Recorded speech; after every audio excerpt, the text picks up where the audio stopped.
I should know what I'm talking about before I start making these videos. Anyways, coming soon to Dungeons & Dragons Online is the Hardcore server, a server in which if you die once, you die for good. No matter what you try to do to prevent it or change it, no resurrections, no raised shrines, no Rise of the Phoenix. If you die, you're gone. Doesn't matter if you have tomes, doesn't matter anything else, you're dead. And so since that's going to be coming soon, and it's coming, I believe, August 16th was the projected date, I wanted to get here ahead of time and show you guys some super cool builds that you can play if you're unsure of what to play. Things that will have different ability and different ways to work in hardcore mode. So hopefully this will help you out if you're not sure which kind of builds you want to play. I'm going to have several builds first, pretty basic, and then I'll go into some builds that cost a little bit of money depending on if these are things you want to play. Although don't feel like you have to spend money to play hardcore or to win, you absolutely do not. The benefit you get from the builds that you spend money on is dubious at best. It seems kind of fun, so that's why I made that decision. So anyway, we're going to get started here. Alright, so to start out here, we're going to be focusing on the Barbarian as our first character class because Barbarian is going to be very defensive and tanky, pretty easy to play, and also be good for party play as well. So to start off, your character, you're going to want to start, and all these builds are going to be using 32-point builds, so keep that in mind, but you're going to want to start off with a high constitution and a high strength, getting yourself a 16 strength, and then bumping that up to a 17 once you're at level 4. This is going to give you the ability to take all of the two-handed fighting line, so you want to make sure you're getting your strength up quickly. For this character, you really want to focus on Constitution. Constitution keeps you alive and prevents you from dying, so it's very, very good. The more health you have, the better off you're going to be. A lot of Barbarian abilities also scale off of Constitution, which is really, really nice. And on the hardcore server, as I said, staying alive is the most important thing. Now, as far as your skills, it's pretty basic. You need to use Magic Device because Shield spell is going to be one of the most important spells to have on in the game, and so you want to be able to Wand Whip Shield at all times of day and night. Click keys are good, but when your click keys run out, you want to back up Wand of Shield, so that's why you go with Use Magic Device here. Other than that, Intimidate, pretty self-explanatory. Intimidate is going to make it so that if enemies are attacking your friends, you can peel them off. The rest of the stuff, Listen is just because you don't get Spot, and you want to be able to see some stuff, and you do take Balance as well.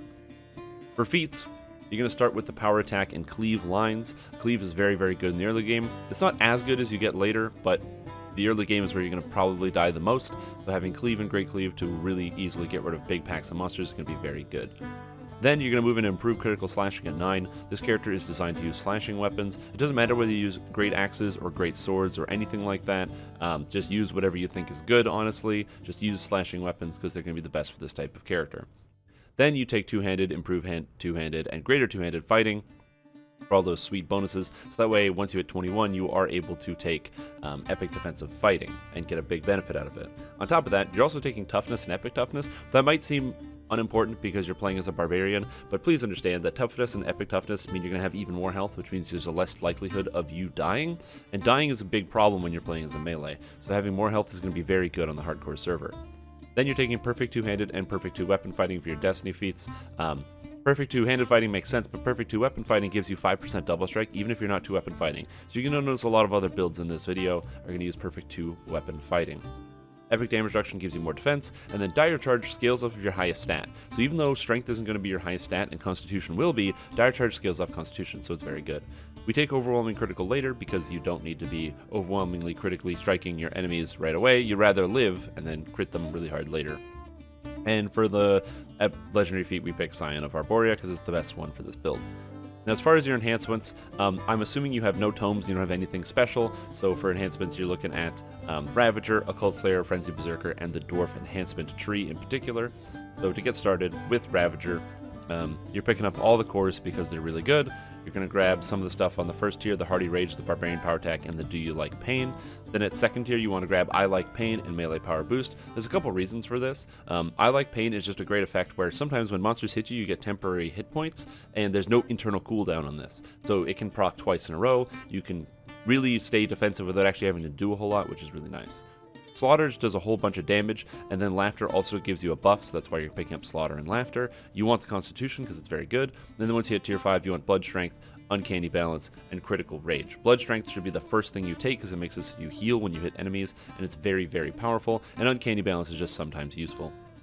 You go Ravager because Visage of Terror is one of the best effects you can get pretty much in the entire game. It scales off your constitution, it scales off your number of rages, and allows you to instantly kill all enemies nearby. And even if you don't instantly kill them, it paralyzes them for 6 seconds, which you would be like amazed at how often that's going to save your life and make things much easier for you and your party. Then you want to go into Occult Slayer. The biggest things you want to grab is Extended Rage, Ear Smash, and Knockout. These things are the things that matter first, and then the rest of the stuff is just icing on the cake for some more defensive bonuses and some extra health. And then Frenzy Berserker, again, very similar. It's mostly defensive. You're going to be picking up extra rage because the more rages you have, the more often you can use your Visage of Terror.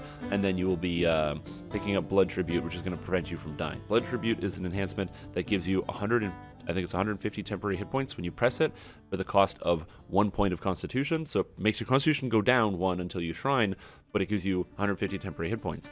Which means if you're playing as this Barbarian build, while raging, you have 22 Constitution right at level 1, and so you get this at level 2, I think? Or, yeah, I think it's level 2. So at level 2, you would be able to quickly use Blood Tribute to heal yourself or give yourself temporary 3,600 health. And that's pretty good. I would definitely take that. Or is it 3,300 health. My bad.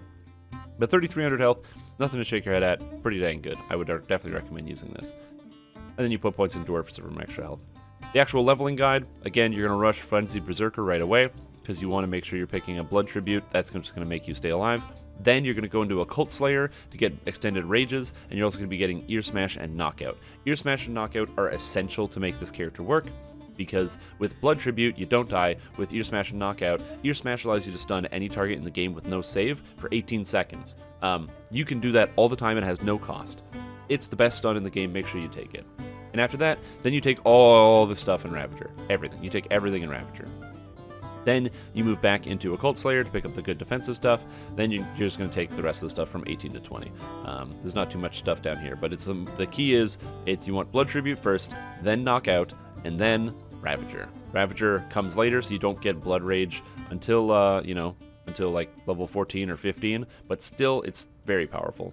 As far as epic destinies are concerned, you're going to want to be going with Divine Crusader, because Divine Crusader is going to give you the most defensiveness of all the destinies. I know that sounds really, really strange, but you get a lot of additional healing from Consecration and Sacred Ground. You also get a lot of healing from the cores, so you're pretty much never going to die, and you get a lot of defensive bonuses. So for my money, Divine Crusader is probably going to be the best one for this Barbarian build during the leveling process through the epic destinies, and also while you're at endgame play.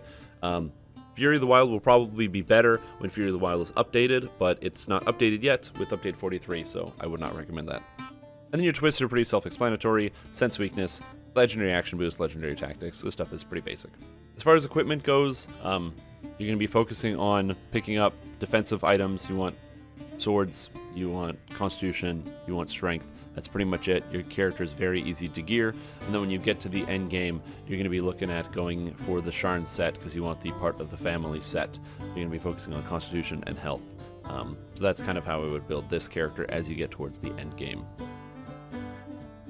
Alright, so next here we have the Elf Ranger Tempest with Scimitars and Dragonmark. So one of the reasons why I think this build is going to be very good is because it's highly defensive with the Dragonmark, and Tempest Ranger is pretty much the highest DPS thing you can do in the entire game, and being a dexterity-based character, and since you're an elf, you have a lot of defensive bonuses as well as offense. So even though you're not using the best weapon in the game, Scimitars will still get you by with enough damage, and you really don't want to underestimate how much damage you can do as a ranger. It's very, very high.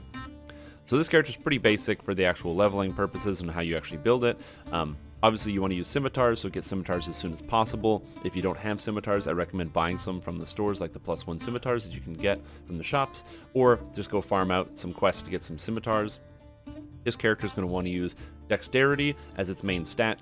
So as an elf, even though you could put your dexterity all the way up to 20, you're maxing out your constitution. Constitution is much, much, much more important than anything else, so make sure you're doing that. And then you have wisdom as well down here being pretty low. You don't generally need wisdom, and for most of your spells, you can kind of get by without actually having much wisdom. If you want to cast spells, just bring yourselves an Owl's Wisdom Potion from any shop, and then drink your Owl's Wisdom Potion when you get into the quest, so then you'll be able to cast spells. So that's how I'd recommend doing this. To go along here, make sure you're putting all your level ups into dexterity because it's your defense as well as your offense.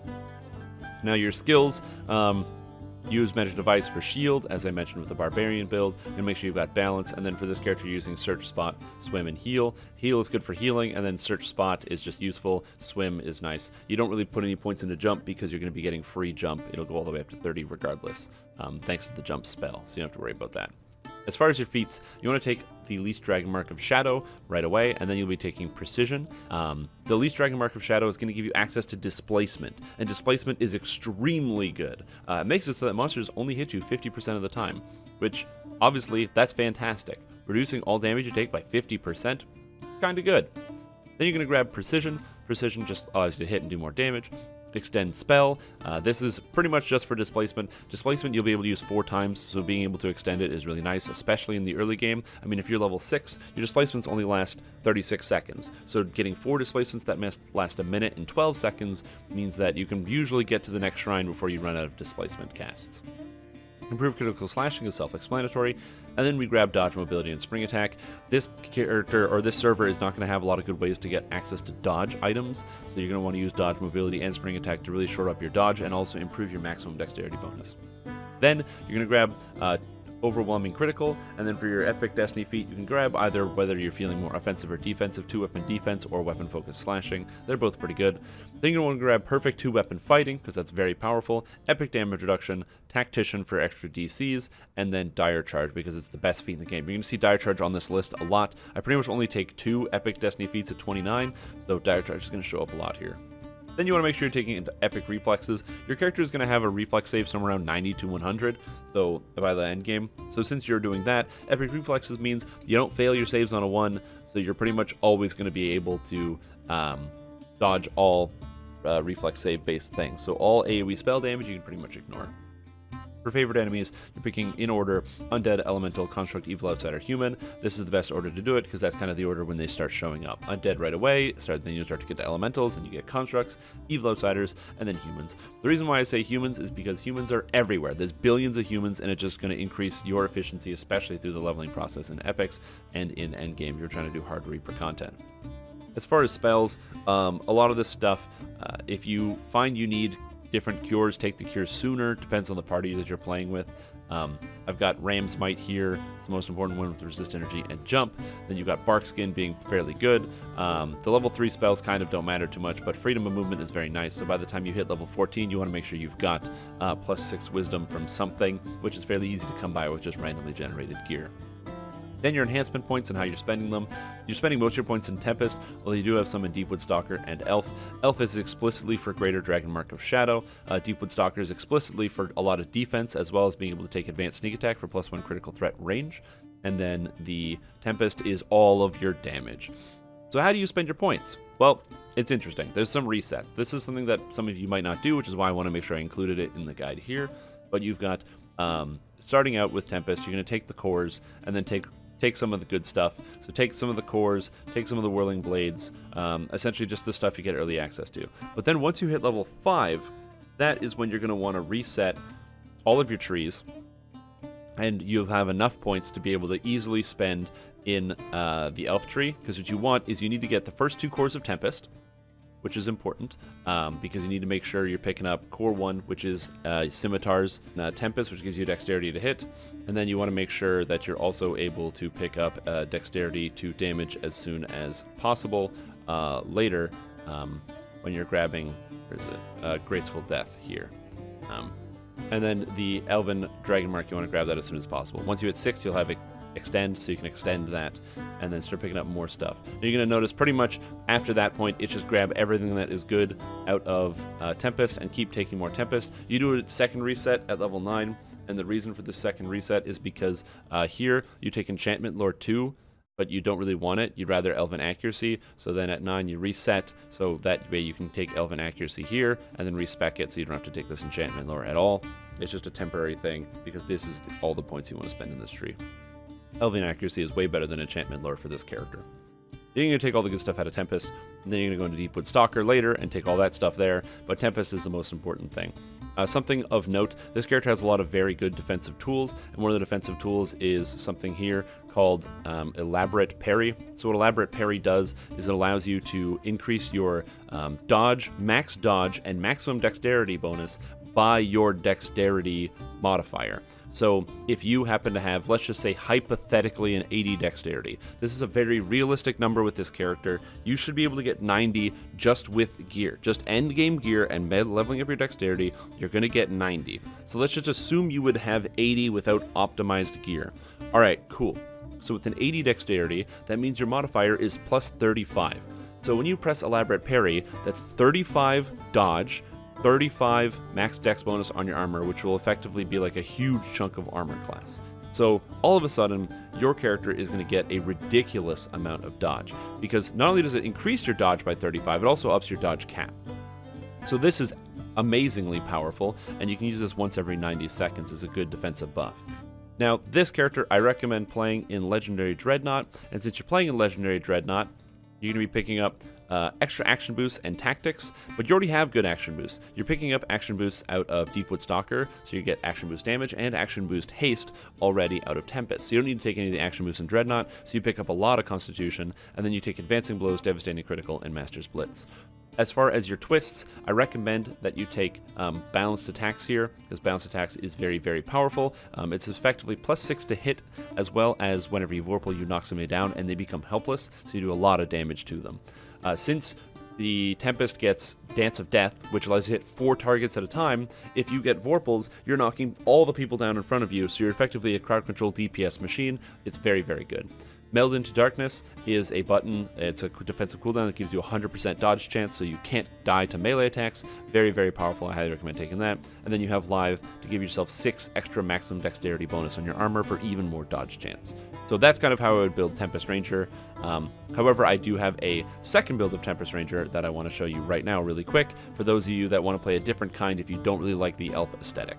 So here we have the Aasimar Scourge Tempest, which is strength and using maces. So this might seem really weird why you would make a change like this, but there's a couple reasons. Aasimar Scourge is a little bit different. You don't get access to displacement, but what you do get access to is the healing from the Scourge Aasimar tree, as well as just having better ways to scale your damage, because this character is going to be using higher damage weapons, as well as having more strength than dexterity, so it's very, very good. So you balance it out. You don't take as much dexterity, but you take more strength, constitution. You grab some wisdom, because now your wisdom is a little bit more important since it scales your heals. Skills are exactly the same, so you can kind of take the same thing. But where it really starts to differentiate is you're using maces instead of scimitars. So make sure you're grabbing bludgeoning weapons, maces, and morning stars. And then for your feats, you're taking precision, dodge, knight's training. Knight's training is what's going to enable some of your feats to be very good. So it's effectively +1 critical threat range with all your maces, and then another +1 critical threat range from improved critical bludgeoning. You're still taking mobility and spring attack, and then weapon focused bludgeoning, but it means you can be a bit more defensive in the epic feats. So you can take 2 weapon defense every time, and you have enough space to take toughness every time. Still taking Dire Charge. Now, whether you take Epic Reflexes or Blinding Speed, that's really up in the air. If you have the Dexterity and the Reflex save for Epic Reflexes, I recommend that. But also, if you don't have a Speed item equipped, Blinding Speed also very good. It's a huge increase in damage if you don't have Haste or Alacrity of some kind. And then you're going to be taking Scion of the Ethereal Plane. I didn't mention the other build, but you still want to take Scion of the Ethereal Plane with the Ranger because of how much extra damage you're going to be picking up. Your favorite enemies... you don't take Undead to start because you get it for free as an Aasimar Tempest. They always have favorite enemy Undead. So instead, you're going to be using Elemental, Evil Outsider, Construct Human, and then you take Plant later because plants happen to crop up a lot in Dungeons & Dragons Online for some particular reason that I don't entirely understand. Now after that, the spells are exactly the same. I didn't even change them, so these are the spells that you would consider taking. And then your enhancement points are a little bit different. You're taking a little bit out of the Tempest tree. One of the things you're not taking is Elaborate Parry. You took Elaborate Parry because it was really good with dexterity, but you don't have a lot of dexterity, so you're not really going to use Elaborate Parry.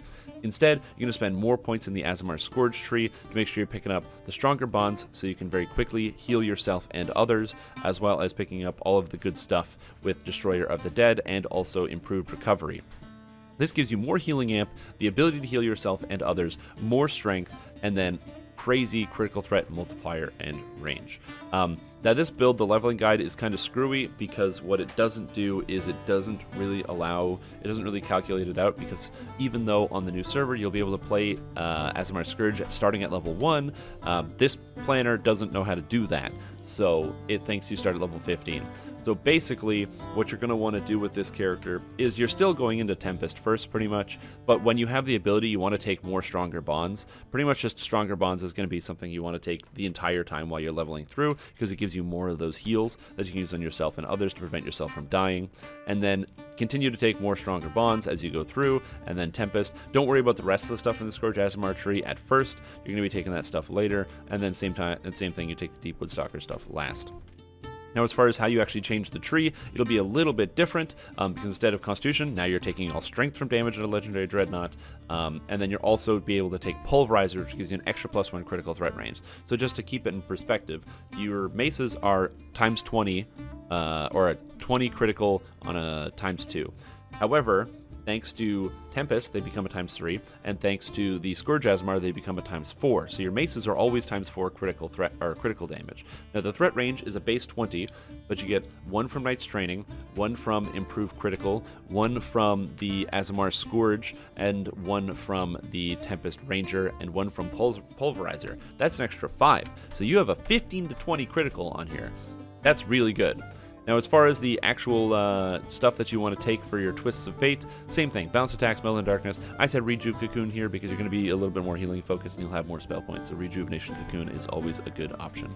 So again, depends on which type of character you would like to play, whether you would like to play the Aasimar Scourge or whether you would like to play the Tempest Rangers entirely, or the Elf Tempest Ranger is entirely up to you. They're both good. The Elf is more defensive, whereas the Aasimar Scourge is a little bit more versatile with the healing and does more damage right away, just way more damage. Alrighty, so the next character build we're going to be looking at is the Wizard, Artificer, Inquisitive, Eldritch Knight, Enchanter. So what kind of crap am I on about now? Well, the idea behind this character is that you are going to be both a Artificer, a little bit, so you can do some traps, as well as being a Wizard, so you can get access to Eldritch Knight and do all of the big crowd control stuff. So how do you build a character like this so it's still good, it can still work, and then put it all together? Well, the key pieces is you're not really focused on the physical damage of your crossbow. So how hard your crossbow hits is not as important as the added stuff you do on top of your crossbow. The Eldritch Knight weapon imbues happen to apply to range attacks perfectly fine. So you'll be adding, I believe it is 6 d10s of damage onto every single shot that scales with your spell power. As well, you're going to be picking up all of the law damage in Inquisitive, so you'll be adding a lot of law damage. So this character is going to get a lot of mileage from both range power as well as spell power, and since you're focusing pretty much exclusively on your actual physical damage, you don't really need to care too much about evocation spells, and instead you focus on your enchantment DCs so you can mass hold people like crazy. I think this character is going to be very versatile, also very easy to level since you can self-heal and have a lot of base damage right away thanks to Inquisitive and how powerful it is. So, how do you build this character? Well, the leveling order is a little interesting. You want to start with one Artificer to start, then you're going to take all the way up to 6 Wizard, and then another Artificer, and then you go with the rest Wizard. The reason why you do this is because, number one, you want to be able to split up when you take some of your points. You don't have a lot of skill points because you don't have access to tomes, so your skill points are going to be kind of all over the place. So you want to be able to split up your Artificers so you can spend more points on certain skills at different times. And then on top of that, also for Wizard, you're going to want to be making sure you are getting up to level 6, or getting up to 6 Wizard by level 8. So you start out, these are your base stats: Strength unimportant, Wisdom unimportant, Charisma unimportant. Instead, you're going to do 16, 16, 18 with your Dexterity, Constitution, and Intelligence. And then you're going to put some points into Dexterity first, so that way you have access to improved precise shot, and then follow up with the Intelligence. I said Dexterity, I think, yeah. And then as far as your skills, here are your skills. This is the way I would spend my skills if I was you. Because something that's really weird is that if you fail a Diplomacy on Inquisitive, you actually still get all the effects off. So I don't know if that's going to get changed, but you still get all your buffs. So the Diplomacy effect isn't really as important as the other stuff that you get out of the tree. So you want to make sure you're maxing out your Disable and your Search all the time, and then you're going to want to put points into Open Lock when you have the opportunity, during the leveling process.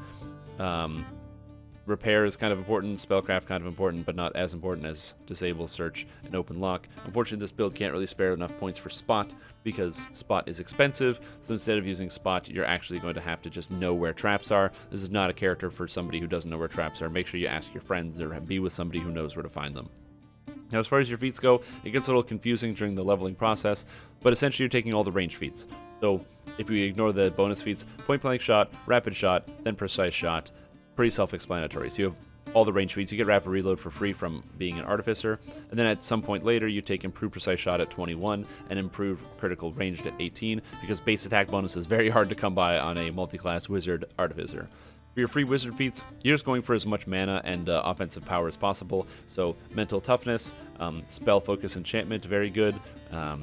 Greater spell focus enchantment, quicken spell, improved mental toughness. You're pretty much only worried about spell focus enchantment because that's the only one that matters, and you're going to be taking some spell penetration as well because you will need spell penetration. This character is also going to use Adamantine Body because you get all your spell failure reduction from Eldritch Knight. Why not use Adamantine Body so you can be extremely tanky on this character as well. You're going to be taking Arcane Insight for all of your DCs. You take toughness during the the Destiny process here, which is really good.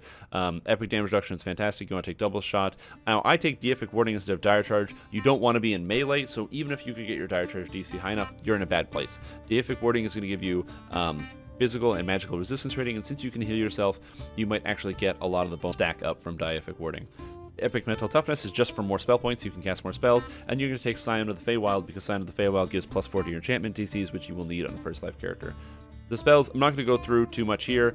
This is pretty much just the good spells. If you're planning on playing this character review, this is the kind of spells I would recommend taking. The only example is Conjure Bolts is the one that I would make sure you do take because it's really, really good. And then for your enhancements, you're going to be focusing on Inquisitive with some Eldritch Knight and some Harper Agent. The Inquisitive, you take all the good stuff. The Eldritch Knight, you're going to be taking not all the good stuff, sadly. And what you would like to do is you would like to be able to take all the way through up to the tier 5, but the Eldritch Knight actually has stuff that makes your ranged power 0, so you can't cast spells at range. You don't want that, so you're not going to take that. Instead, you're going all the way up to the 5th core, Subtle Force 2 for 31 enhancement points, and not taking the tier 5. And then with the rest of your points, you're spending them on Harper Agent to grab Know the Angles, because Know the Angles is very, very good for your type of character. If you find that you happen to need more defensive bonuses, instead of taking Know the Angles, you could spend those points in Warforged to get some more health. It really depends on what you think you need at any given time. So the way that I would recommend you do this is you go with Inquisitive first, grab dual shooters, so your dual wielding crossbows, and grab Law on your side so you have additional Law damage. After that, that's when you want to go into Eldritch Knight, picking up stuff like the spell swords. You get the extra damage on hit with your crossbows that scales off of your spell power, and kind of focusing and taking most of the Eldritch Knight stuff. I would probably swap a little bit of this stuff around. I think I took too many points in here, but essentially what you want to do is you want to be taking Imbue the Blade as soon as possible. So you just want to go to 10 points in here, get Imbue the Blade, and then finish off in Inquisitive, and then come back to take the rest of the Eldritch Knight stuff. So I probably could have done this better. But yeah, you just want to get 10 points in the Eldritch Knight tree so you can take Imbue the Blade, which increases your damage even more, and then head into Inquisitive for stuff like Improved Law and all that other stuff. Know the Angles last because it gives you additional damage, but not the type of damage you need. As far as Epic Destiny, even though Magister won't be updated until update 43, I still recommend you playing Magister for this hardcore server because it's going to give you the enchantment DCs you need, and you really need enchantment DCs.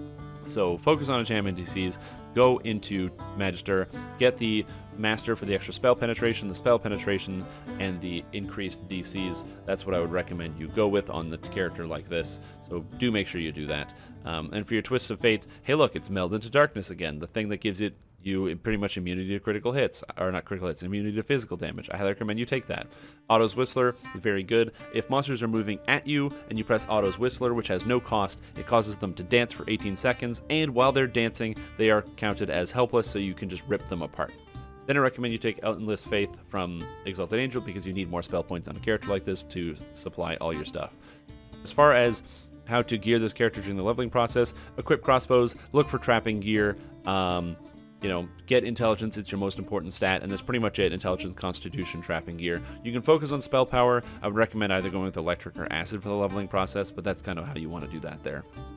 As far as endgame, this character, you're going to want to use the Arcsteel Battle Mage set because it is the absolute best one for this type of character, so you can repair yourself and be really defensive. So I'd recommend doing that. Alrighty, so your next character build here that we're going to be looking at is the Cleric. So what kind of healer should you play in the Hardcore League? Now, in this league, we are actually going to be needing a lot of healers, and there's a lot of different ways you can build healers. I'm going to show you guys 3 different examples in this video, and 2 different types of clerics right now. The first one is an Aasimar DC casting healer cleric. The idea behind this character is you don't really have a lot of charisma, you're not turning undead, you're focusing on your DC casting, so you're maxing out your wisdom, and you're going to be able to do some crowd control with greater command, as well as instant killing stuff with destruction and implosion. That's the basis behind this character. So, Constitution, important. Wisdom, important. Intelligence, you have a few more skill points. Charisma, just so you can have some turns, because you still are a healer. And then Strength, so you don't get over-encumbered. Your skills, Concentration, Heal, and Spellcraft are very self-explanatory.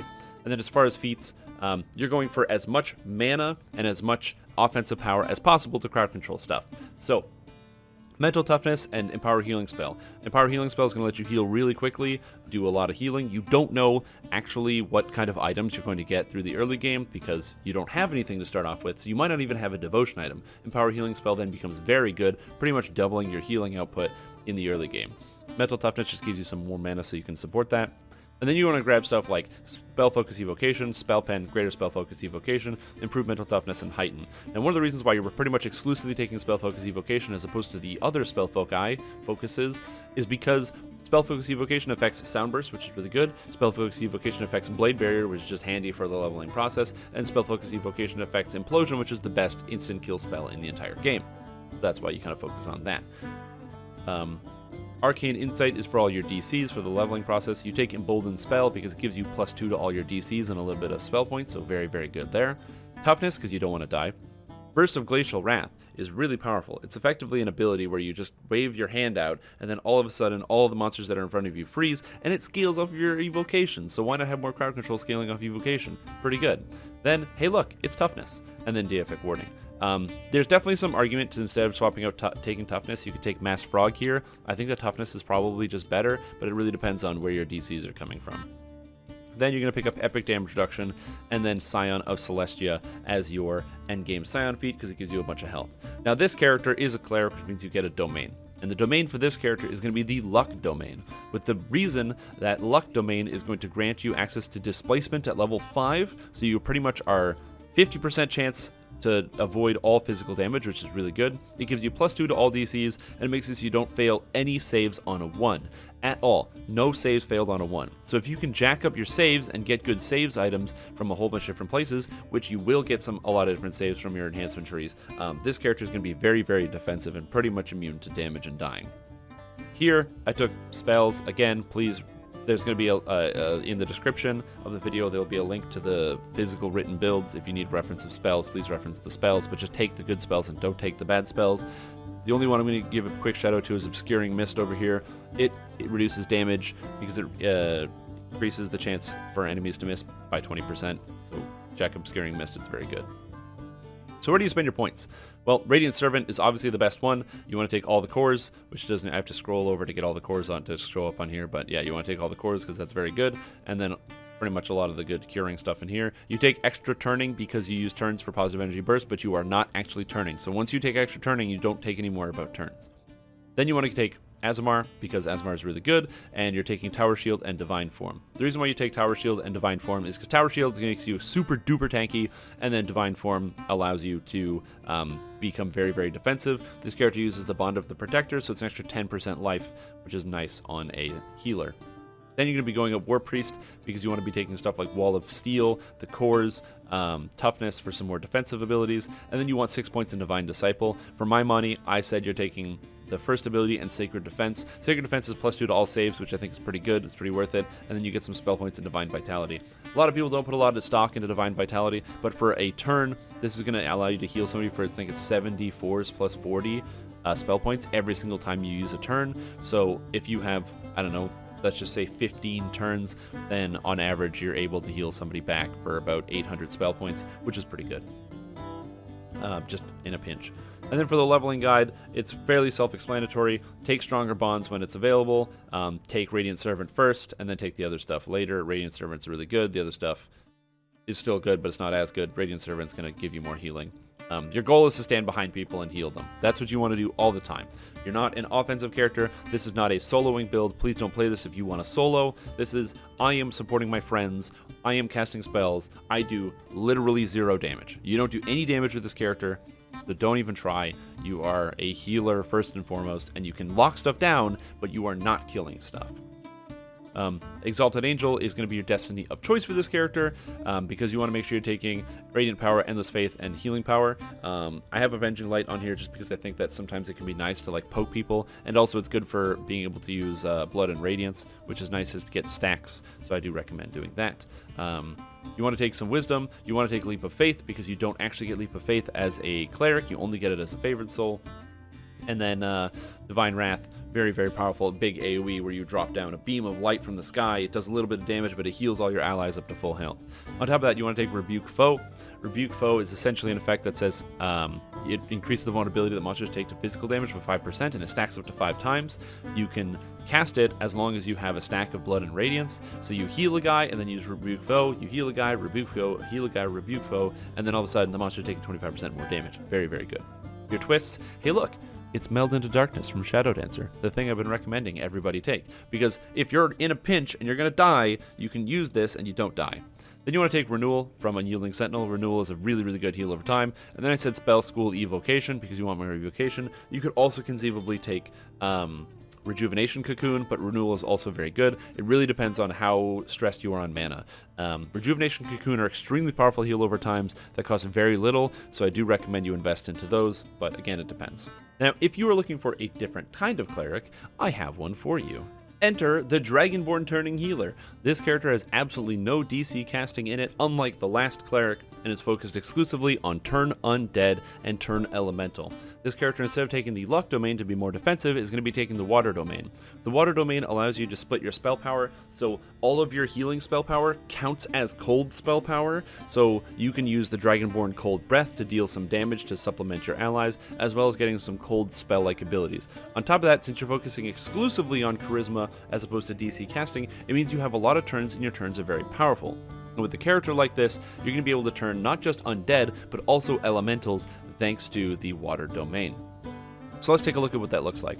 Bit of a different point split, a little less constitution, way lower dexterity, but you're going to have pure 20 charisma here and a lot of charisma. You're dropping spellcraft because you don't need it, you're not casting offensive spells, and even if you might think, oh, but I get more cold spell power, it doesn't matter, you only want healing spell power, and that bumps up your cold spell power for free.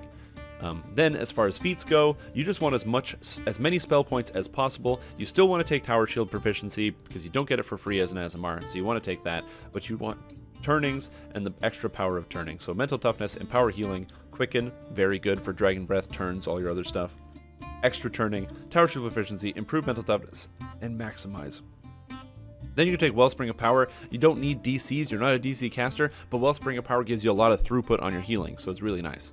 Epic Mental Toughness for a lot of extra mana, and then, hey, Toughness and Toughness, more health, Blinding Speed so you move fast, Deific Warding so you take less damage, really good. And then you're also going to take Epic Damage Reduction and Scion of Celestia, because it's just a lot of extra hit points, so I highly recommend that. You're going to be a white Dragonborn, so that way you can use the Water Domain and be able to use your healing spell power as your breath spell power, which is very, very good.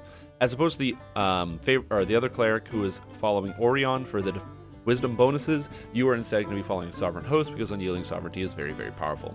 Spells, I copied the spell list, just use this spell list, it's really good.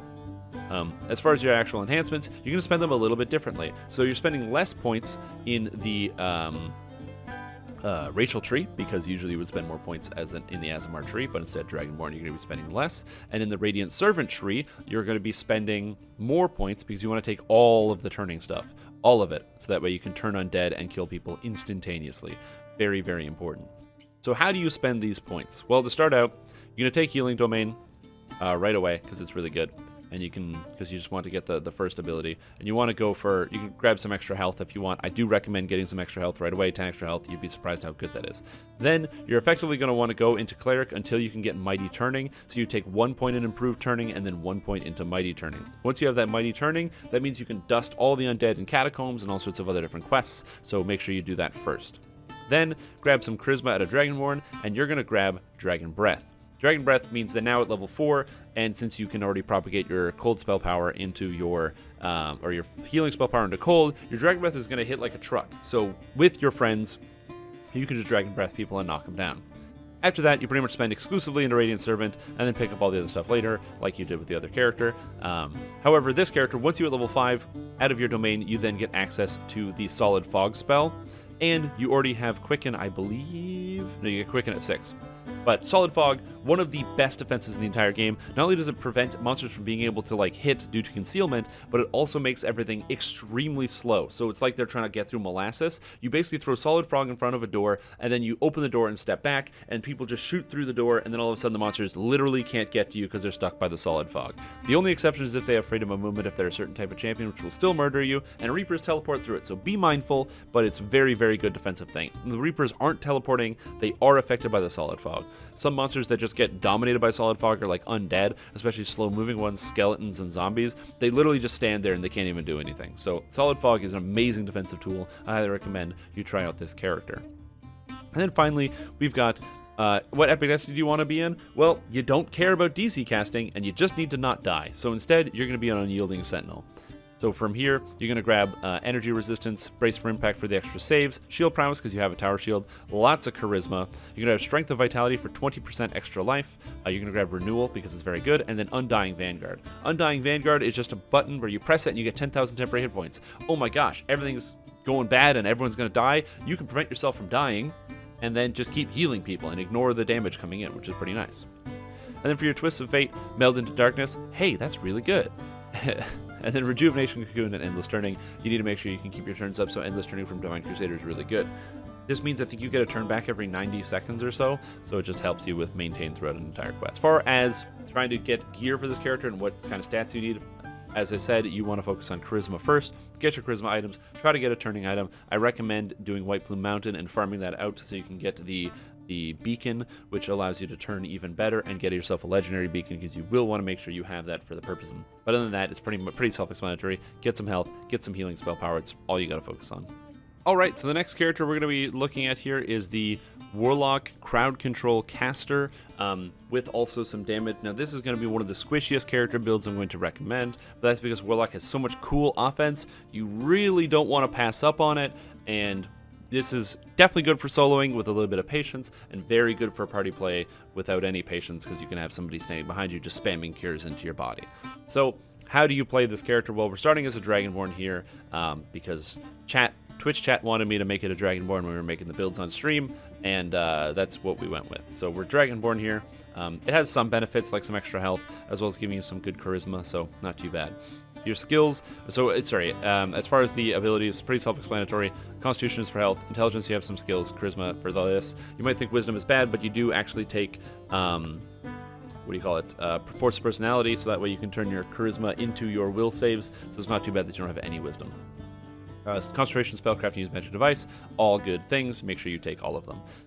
For your feats, you want to take Quicken and Maximize first, because Warlocks get a lot of spell-like abilities that you're going to want to be casting, most specifically Stricken and Consume, that deal a lot of single-target damage.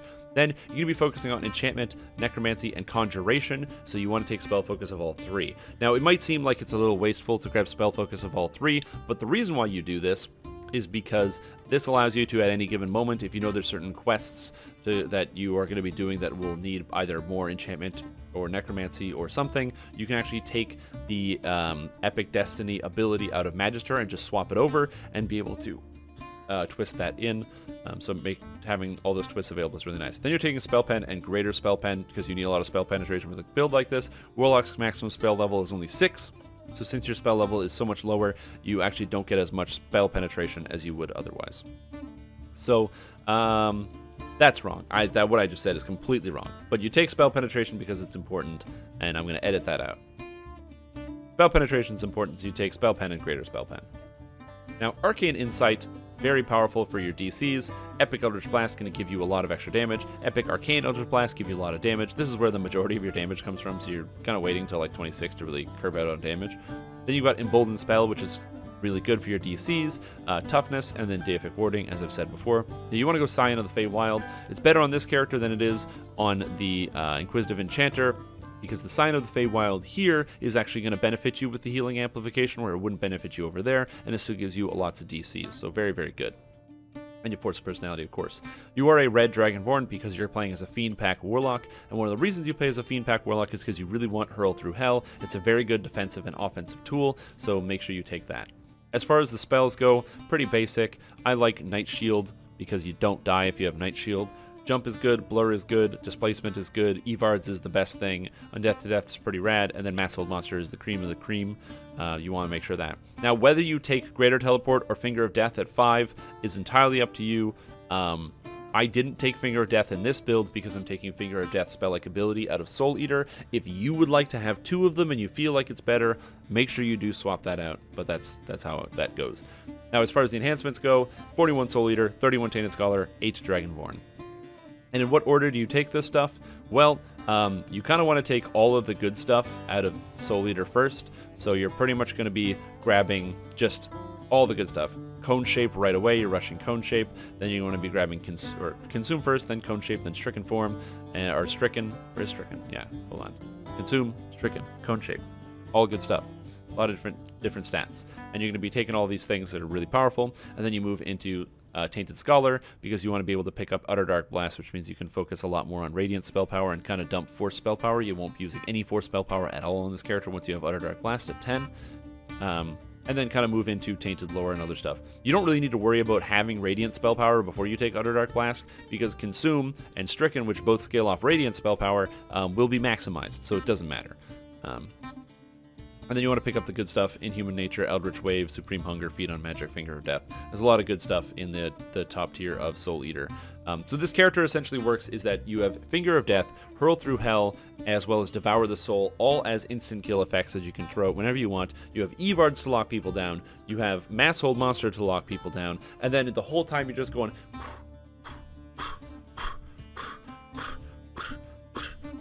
damage. You also get Greater Heroism for some reason, and Web, pretty good. So this character, very defensive, very strong. You essentially do a lot of damage. Everything is AoE that you do, so it's going to be really powerful. I highly recommend you check out this character. As far as Epic Destiny, where do you want to go? You'd think you want to be an Arcane because you're a Warlock, and you'd be right, except Exalted Angel is really good. Radiant Power, Endless Faith, Healing Power. Ooh, look at that. You need Radiant Spell Power and Healing Spell Power. Do you need that? Yeah, because Rejuvenation Cocoon's amazing, and you want to make sure you take that. You're taking a bunch of Charisma, Piercing Spellcraft because you need more Spell Pen, and then you want Leap of Faith and Divine Wrath. I don't take Sunbolt a lot on these characters because I think Divine Wrath does the same sort of job, except Divine Wrath does the and it's the heal as well, which can save people in a pinch. Now, weirdly enough, I take Sense Weakness on this character. I think because you have Mass Hold Monster, Sense Weakness is very good on Warlock because it allows you to do a big chunk of extra damage to helpless targets. So it's going to be very good. I recommend checking out Sense Weakness on Warlock. And then as well, I'm twisting in Spell School, Enchantment, and Rejuvenation Cocoon. Now, if you feel unsafe, you can definitely twist in Meld into Darkness, but I think that Sense Weakness has some cool synergies here, and it's going to be really powerful. Now, as far as gearing, what kind of gear do you build on this character? You want, through the leveling process, Force spell power and Fire spell power right away, all the way up through level 10. Once you hit 10 and beyond, you want Fire spell power and Light spell power. And then once you get to level 20, you want Fire spell power, Light spell power, and Radiance spell power. Light is Radiant spell power, sorry.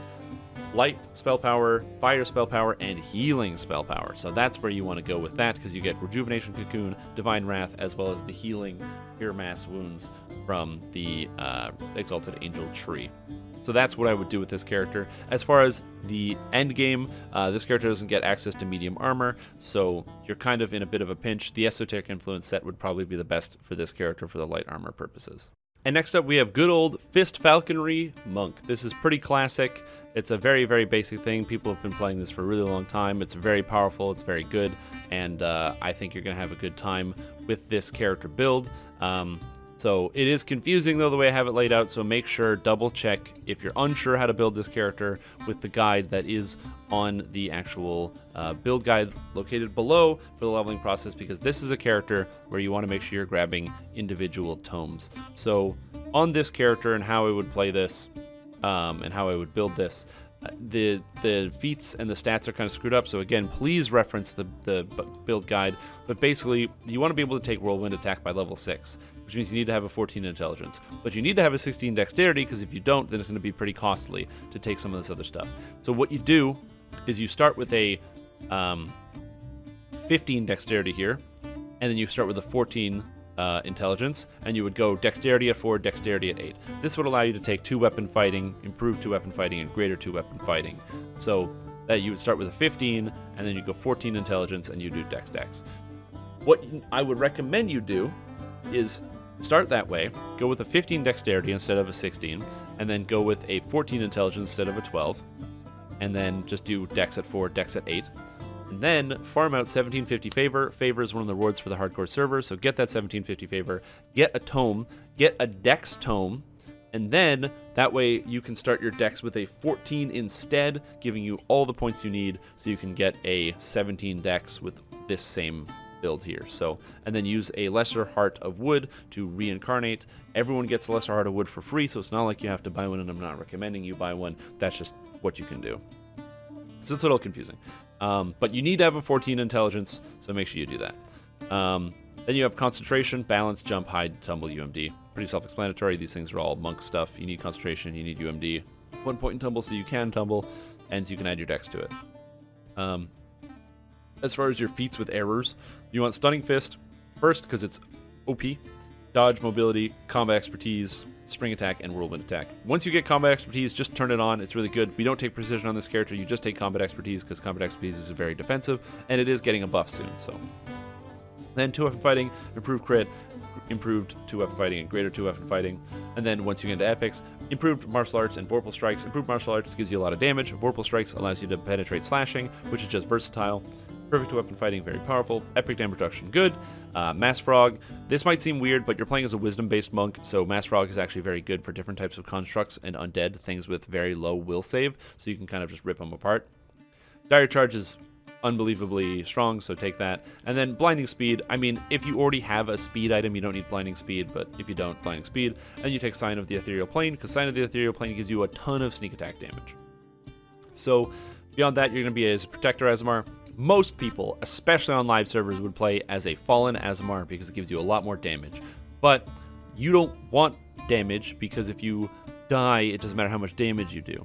So instead, you're going to be focusing on Protector because you will be going into Aasimar to grab the Divine Form for the extra 10% life, 10 physical and magical resistance rating, and +3 to all saves. Very, very good. This character, you're going to want to run in Fire Stance for a while, probably up until you get Killer Instinct 2, at which point you can then swap into Water Stance, but until you have Killer Instinct 2, you're sitting in Fire Stance for all that key generation. So Shintao, you take the good stuff. Falconry, you're just going up for Deadly Instinct 3, and so you get the crazy wisdom benefits, and that's it. As far as your leveling guide, how do you do it? Well, the answer is from level 1, 2, and 3, you put all your points to get Killer Instinct 3. You need Killer Instinct 2. What this is going to allow you to do is it says, okay, cool. You've got at level 2, you get Killer Instinct 1, which gives you Wisdom to hit. At level 3, you get Wisdom to damage. So now you can just use your Wisdom as your main damage stat. Very, very good. Then you're going to put all your points into Shintao and take everything in Shintao. Shintao is ridiculous. I have Aasimar Stronger Bonds up here. I would actually recommend taking Stronger Bonds sooner just because you're focused on Wisdom. You want to be able to cast out those healing abilities as soon as possible. So Stronger Bonds, just take them when they're available.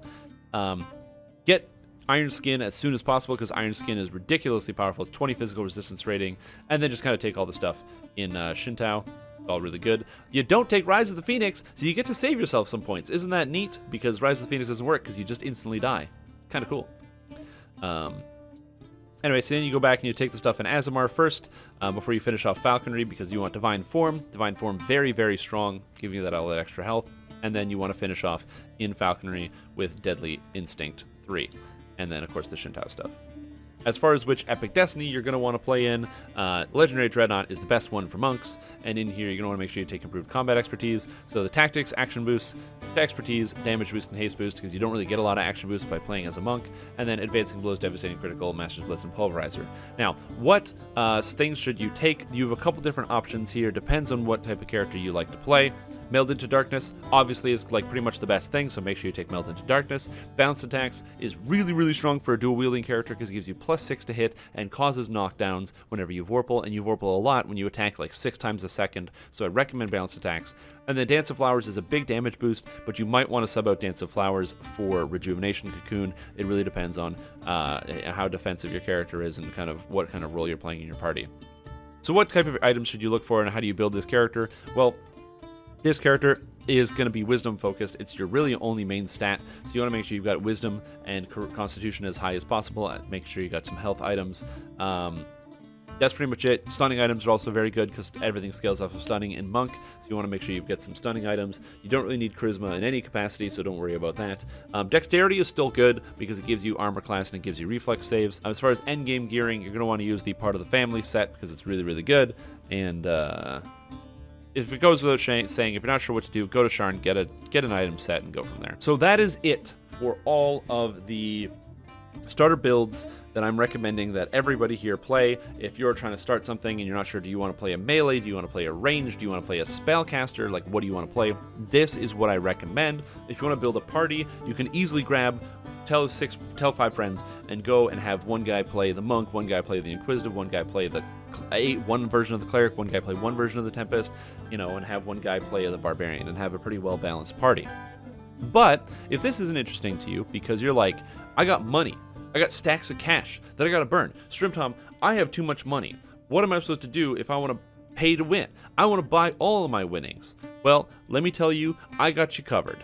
Bladeforged, Fire, Sorcerer, bam, you got some money, you're like, oh, gotta get those money stacks out, let's play a Bladeforged Fire Sorcerer. Because if you're playing as a Bladeforged, you start as a Paladin, so you gotta buy a Lesser Heart of Wood. That's 11.95 DDO points, which is like, it's like 12 Canadian dollars. I don't know how much it is in other places, but it's like $12 here. So that's expensive. Do I want to spend $12 on a character that can potentially die? I don't know, let's find out. So what do you do with this character? Well, max out that constitution, max out that charisma. It's not actually max, don't tell anybody. And then boom, intelligence and strength. That's all that really matters. You need that charisma to be maxed as high as possible. Why Bladeforged over Warforged? Because you get access to one of the repair spell-like abilities, and that's basically it. That's the only reason to do it, but it is very good, so I do recommend you still think about it.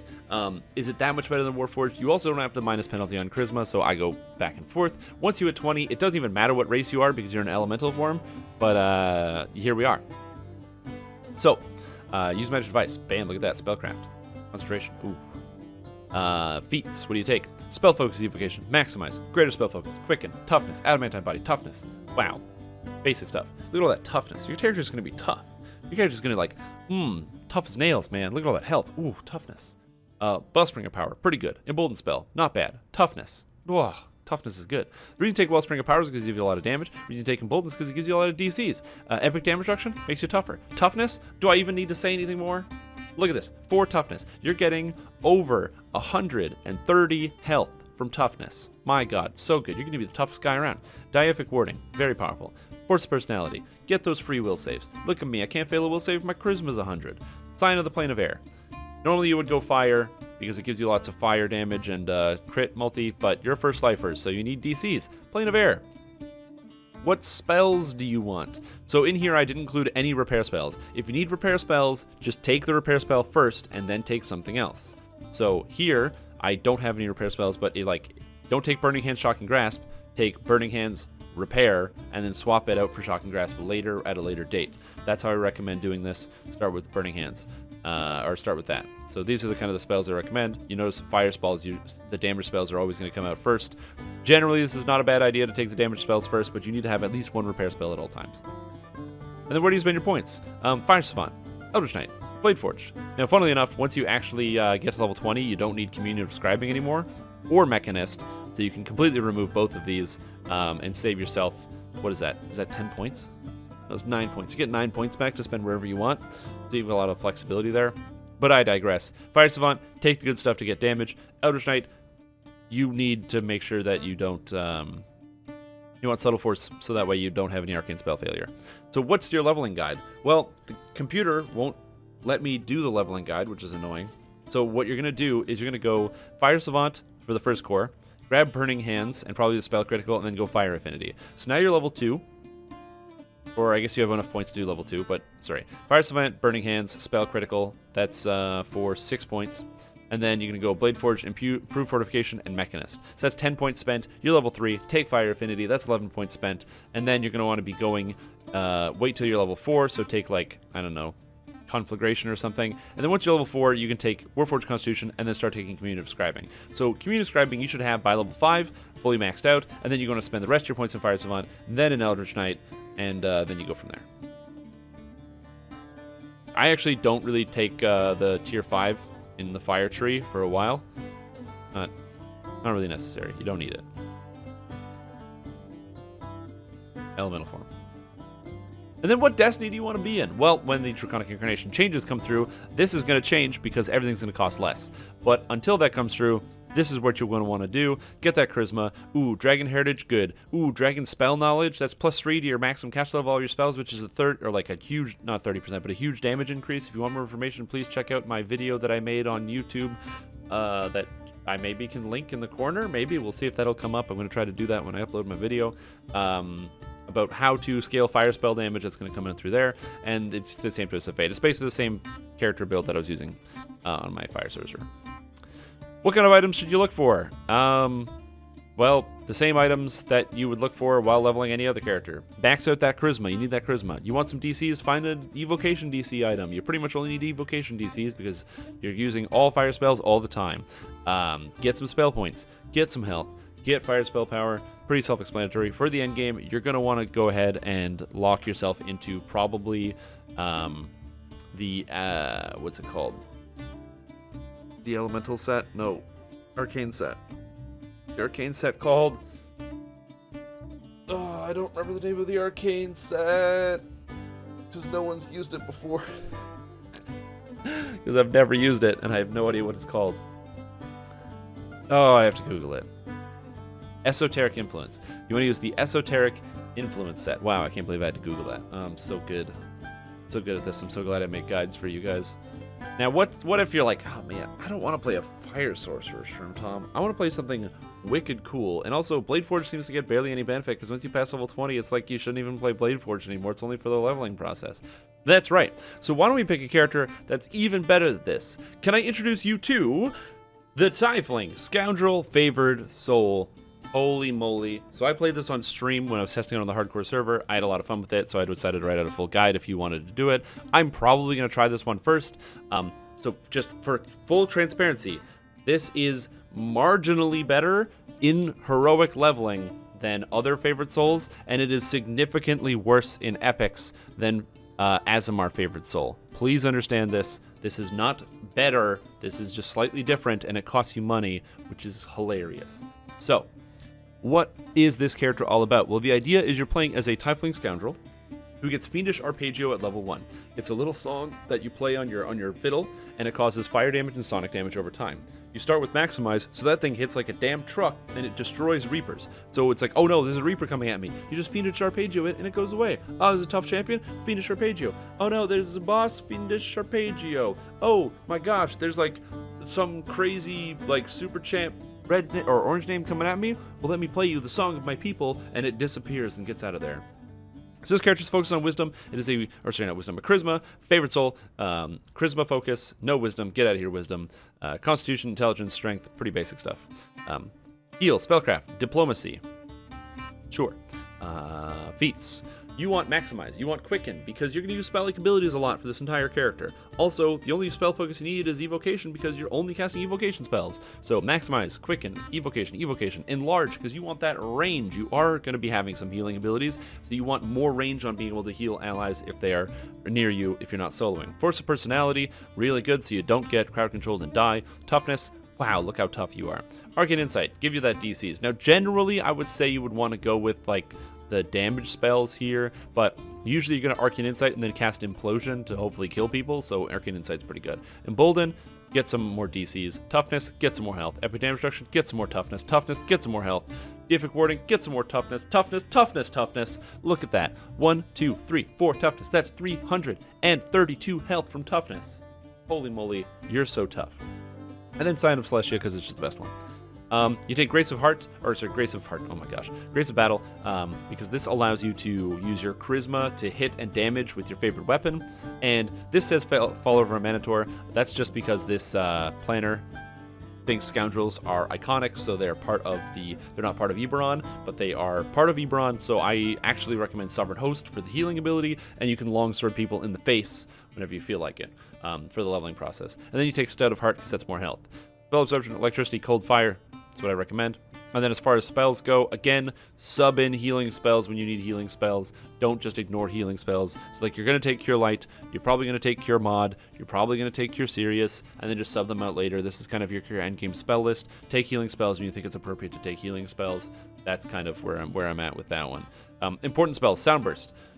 I know I just said take healing spells, but don't take anything other than Soundburst at level 4. Soundburst is way better than Cure Mod. Cure Mod heals a guy a little bit. Soundburst stuns an entire party. Soundburst stuns the Reaper. So Soundburst, way better. One exception. And then where do you spend your points? Well, Angel of Vengeance, really good. Beacon of Hope, really good. Tiefling Scoundrel, it's fine. So here's how you spend your points. Number 1, Angel of Vengeance. You want to take everything in Angel of Vengeance. You want to take everything in Beacon of Hope. So how do you spend your points specifically? Here is my recommendation. If you are playing this, and this applies to Aasimar as well, if you're an Aasimar, it's literally the same build. You just go Wisdom instead of Charisma.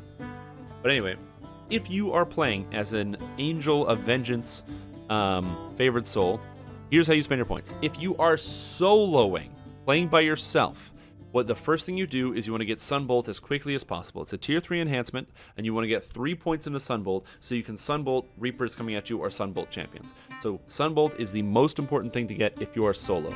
If you are playing in a group, instead of going for Sunbolt, you want to go for Close Wounds first. So get 3 points into Close Wounds, so that's 8 points for Close Wounds, or 12 points in Sunbolt, depending on whether you're solo or playing in a party. Then, once you have your 8 points in Close Wounds, go for Sunbolt, or once you have your Sunbolt, then go for your Close Wounds. Close Wounds is the best healing spell in the game, because it has an instant cast time, and it heals for a ton when you maximize it, so get Close Wounds. It's really, really, really, really good, and it's in a party. You can make it so no one ever dies. No one will ever die as long as you just go. They can be getting wailed on by a Reaper, doesn't matter. So you just keep everybody alive. Super powerful. Highly recommend Close Wounds. And then after that, you want to go into mostly Angel of Vengeance, then pick up the Beacon of Hope stuff later, and then if you have nothing else to spend your points on, then you can take like the Tiefling Scoundrel stuff. You really don't spend any points on Tiefling Scoundrel. It's totally worthless. And then for your Epic Destinies, what do you do when you get Epic? Well, you're a guy that spams beams of light to kill people. So, Exalted Angel. All the good stuff. You don't need to take Leap of Faith, because you already have it. Pretty cool. I take Sunbolt here, so you get 2 Sunbolts. Because favorite souls get a bonus to the maximum cast level of their Sunbolts. So you get an extra 15 to the maximum cast level. So you can have your cast level is 35 on your Sunbolt, which means you want to kill people. So Sunbolt away. And then you have Twist of Fate. You want to take Imperial Magic because you're casting healing spells and light spells all the time. Renewal because it's God tier, and then Spell Focus, Evocation. You could also consider Spell Focus, Evocation. You can get Rejuve Cocoon, but you have Close Wounds. So if someone's dying, just get them with those Close Wounds. So this character, how do you want to build it? How do you want to level it? What's the process here? You want light spell power. You want healing spell power. You want swords. You want shields. You want armor. So get light, healing spell power, swords and shields. You're pretty much good to go there. Evocation items when possible. For the epic part of this, obviously you want to go for the Flames Cleanse Fury set. It is amazing for a character like this. You can get your spell critical with light spells at 100% on a first life character. Wow, how good is that? Favorite souls, super busted. So keep that in mind. You can get 100% light spell crit on a character. So that's all I got for you today, guys. Hopefully these builds will help you figure out a character that you want to play. If you want to reread or check over some of the stuff that we talked about here, all of these builds in full are on the DDO forums, and there will be a link below. I'm really excited for the Hardcore League to come out. It is supposed to come out on the 16th So do make sure you check that out if you are interested. I will likely be streaming if I am there at the time. It really depends on the specific timing as to when it comes out, because I'm taking a half day from work and I will likely be able to make it. But if I can't, well, you know what? Them's the breaks. That's just the way the news goes. So thank you guys for watching. Hope you have a super awesome day, and I will catch you all later.